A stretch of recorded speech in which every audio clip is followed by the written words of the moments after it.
talking to Core in spring training about Kristian Campbell, he said he's the best athlete that he's seen. And that is That's a really strong statement to make around somebody. And then he ran up on me as I was covering somebody else. I'm like, oh, wow, you're a bigger guy than I thought you was. He looks just like a slim guy on TV. He's put together already, and he's coming off to a great start. He didn't have an awesome spring training, but when you see the contract and you see the success that he's having right now, it starts to make sense to me, and it starts to remind me of some players that I've seen in the past. So let's get into it and talk about his season a little bit this year, D-Row. He's getting off to a hot start, hitting .344, already having a couple of homers. And the big thing, when you jump into the big leagues, you just want to find a way to have some success. He's gotten on base every single game that he's played this season. So no matter if it's a walk, he finds a way to put the bat on the ball. But let's run that swing back real quick before we get in the move. D-Row, when you see the swing, we always assume that players, when they get called up, they're already a finished product. They're already polished. You need to have everything figured out to have success in the big leagues.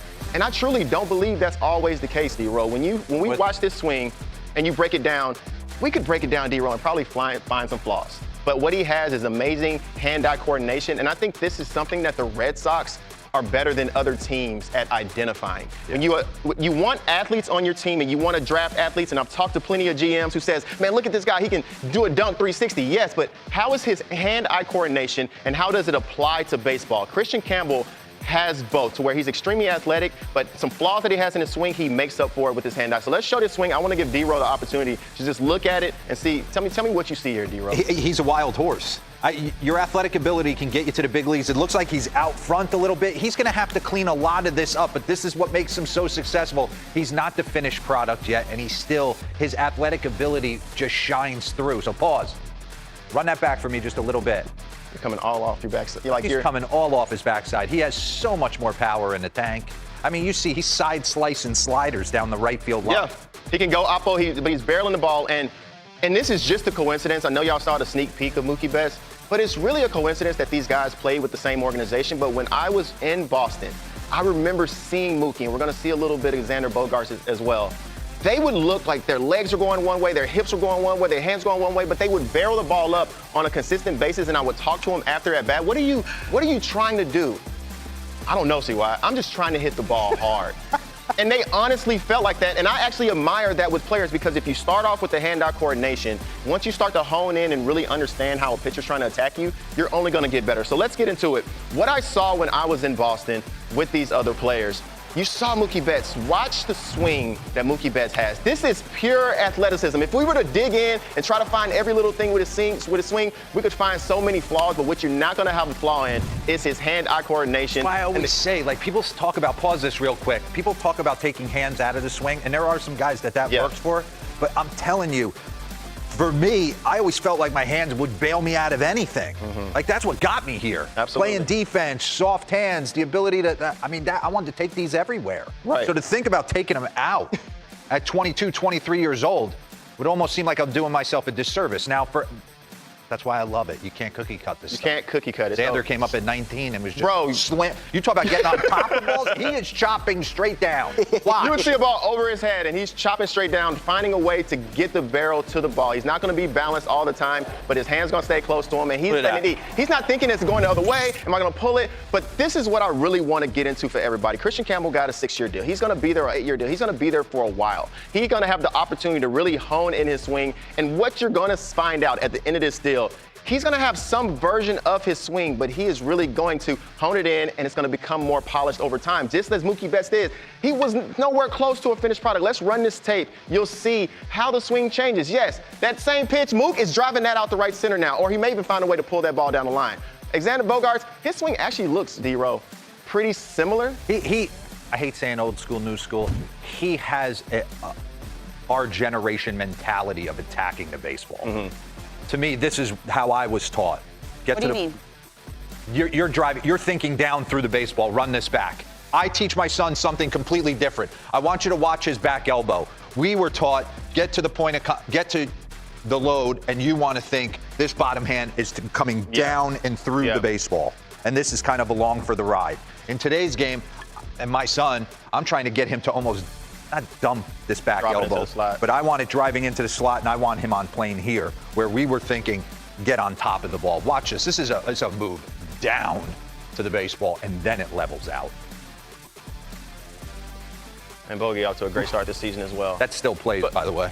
But what I'm looking forward to seeing with Kristian Campbell, I really believe he's going to go through some ups and downs. But this big swing legs and his ability to find a way to put the barrel on the baseball, that's going to continue to play. And he actually has, for somebody who has so many moving parts, he actually has really good plate discipline. And he knows when he wants to fire at the pitch, and he has one of the shortest swings in baseball and still able to generate power with that. So I'm so excited to see how this young player develops. He's off to a hot start. I think the sky's the limit for him. When I watch Max, it's like coming up through the Braves, you get so indoctrinated into Maddox, Glavine, Smoltz that you think every lefty's just going to be this gorgeous, pretty Tom Glavine clone.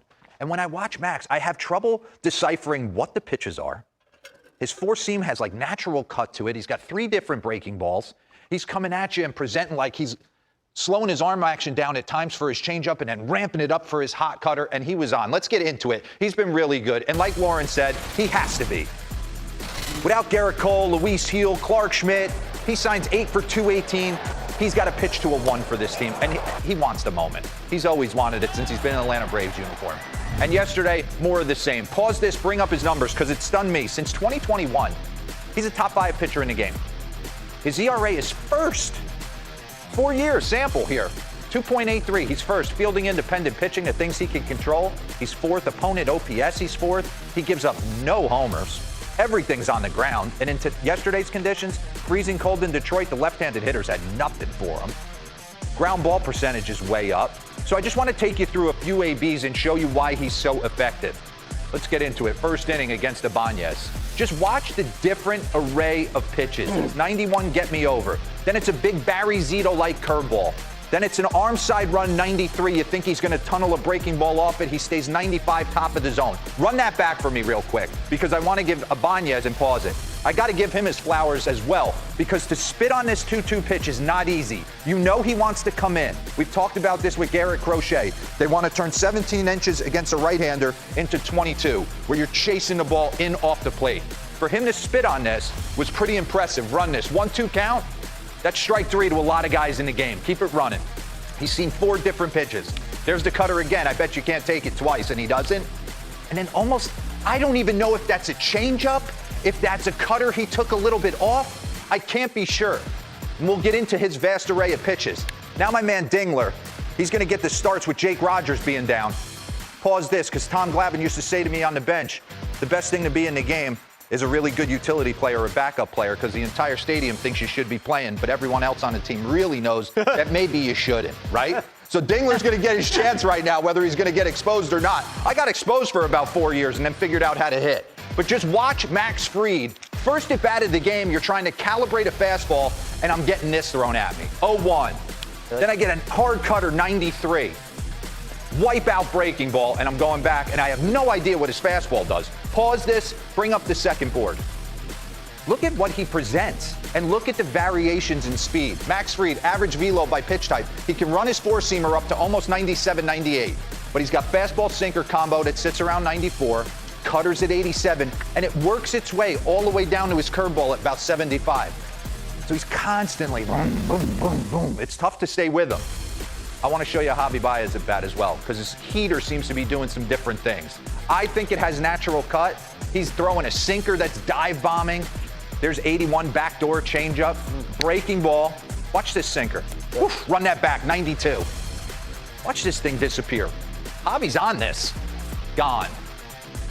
Now 2-2 count, he showed him 4 pitches. Oh. And what happens? You get brain locked, and you take 94 four-seam right down Broadway. And here's the low home I love on how he's trying to ram that baseball inside on right-handed hitters. Bring up that last board. Fastball metrics last 2 seasons. Four-seam velocity.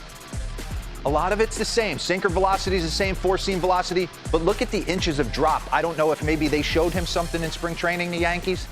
But that pitch to Javi Baez is going to be an effective weapon for him. So there's a lot to love about Max Fried. The makeup, all of it. The character, wanting the ball.